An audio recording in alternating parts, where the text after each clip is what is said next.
What's going on, guys? It's Spectre here, and today I thought I'd do a little bit of a different style of video. Now, you guys know I'm known for more so like the countdown type of content, where it's really heavily scripted, heavily like high production and all that. But today I thought we'd do a little bit more of a kind of discussion video. I hosted a poll on Twitter recently, and you guys overwhelmingly voted in favor of doing kind of like a discussion about Gen 8 and everything that's happening.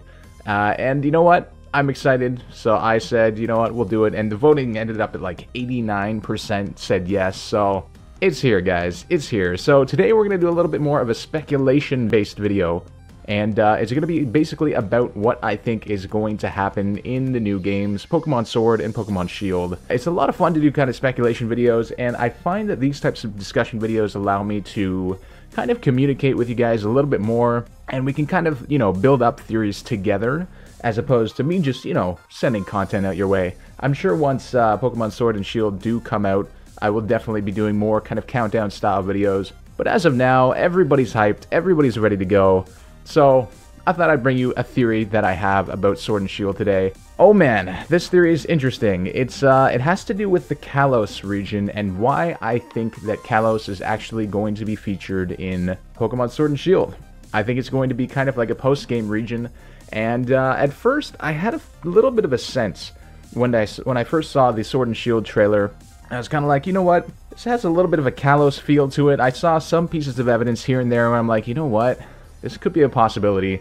But upon doing research for this video, guys, oh my gosh, I think it's happening. Like, I usually don't kind of fall into the kind of speculation trap and trying to think, you know, oh, I really hope this will happen and get myself too excited, but whew, we're gonna get into this, guys, right away, because this is a little crazy. So first of all, what we're gonna do is go over a little bit of context as to why I think it would be a good thing for Kalos to be in Sword and Shield, and why I think Game Freak might actually want to do that. So first of all, if you look at X and Y, the Kalos games, they never got any sort of third version like Platinum or Emerald or Crystal or any of those, and they also never got a sequel version like Black and White got Black and White 2, Sun and Moon technically got kind of like a sequel with Ultra Sun, Ultra Moon. X and Y, we got nothing. We got nothing at all. X and Y are just standalone games, and Gen 6 was over.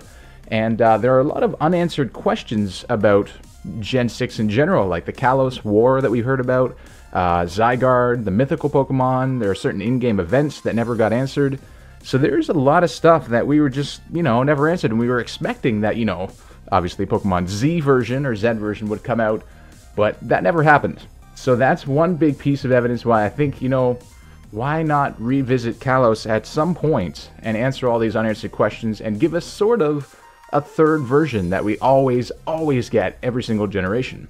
And then here's a key point, guys. So development for Sword and Shield actually started before Pokemon Sun and Moon were released. And a lot of people don't actually know this, but Omori, who is one of the main developers for the games, he stated that while the junior development team was assigned to work on Sun and Moon, the senior development team was actually slated to work on Sword and Shield in the background, which is huge, because if you think about it, right before Sun and Moon, that was right after X and Y. So the senior development team, they went straight from X and Y to Sword and Shield, which is huge. That's really a huge piece of info that we've gotten, because that means that they had X and Y, at the very least, it means that they had X and Y fresh in their minds, and then kind of went straight to Sword and Shield. So, you know, at the very least, I think we'll see some Kalos references, but as you'll see as we get throughout this video, there's there's a lot more. So let's talk a little bit about the region itself, the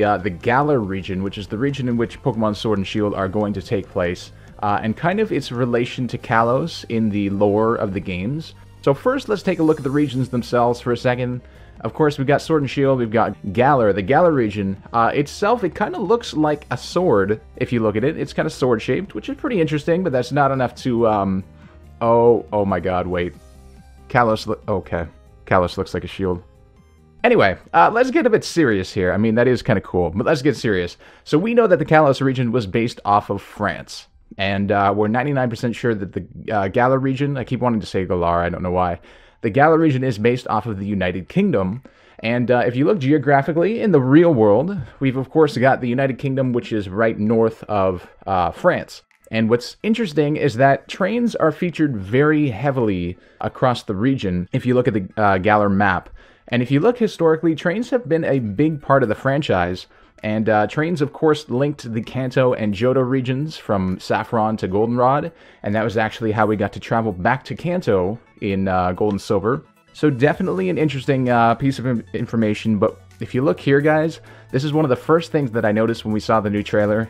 In the southwest of the region, right about here, there's this train track that actually leads southward. And you can see that there's a distinct kind of mountain path that keeps going further and further south, where it looks like the train kind of enters into.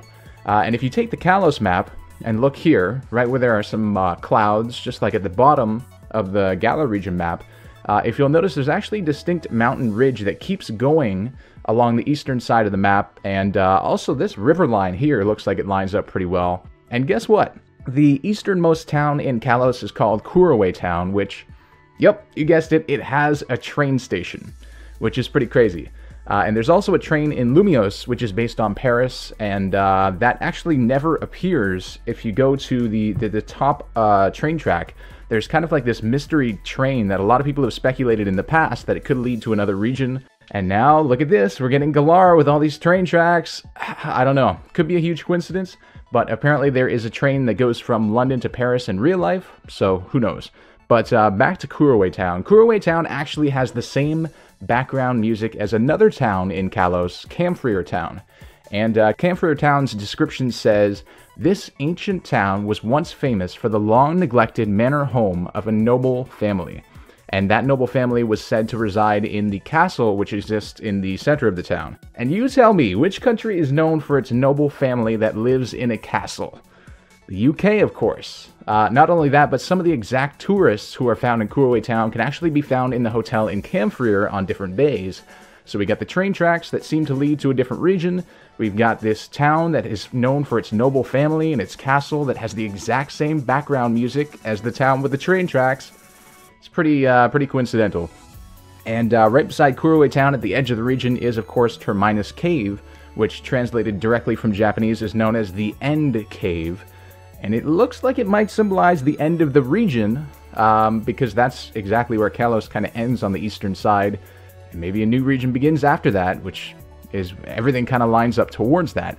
But yeah, and that's where you find Zygarde too, whose story was kind of left unanswered. We might get answers in the Galar region, who knows? But there's a lot of coincidences, but wait, there's one big piece of evidence here. So Kuraway Town's description says that it has a train station that is said to bring trainers from a long way away from here. Its slogan is actually "A town connecting great differences." Now that's kind of ominous. That seems to lead towards something. And we know that this train doesn't link anywhere else in the Kalos region, so you would think that the faraway place might actually, you know, be a different region itself. And what region might have great differences, you ask? How about a region that Kalos went to war with? We all know that Kalos endured a war that happened 3,000 years ago. And what country is famous for having gone to war with France in the past? Of course, it's England. And the whole theme of Pokemon Sword and Shield, I mean, it's in their names, seems to be some sort of kind of medieval war kind of thing. And Kalos and Galar seem to both have a similar kind of rustic and medieval feel to them as well. So I firmly believe that Galar is actually the region that Kalos went to war with 3,000 years ago, or at least Galar tried to intervene when AZ created the ultimate weapon. And that's what we're finally going to find out, exactly what happened, because that's what was left open in X and Y. We didn't really know much about the war itself.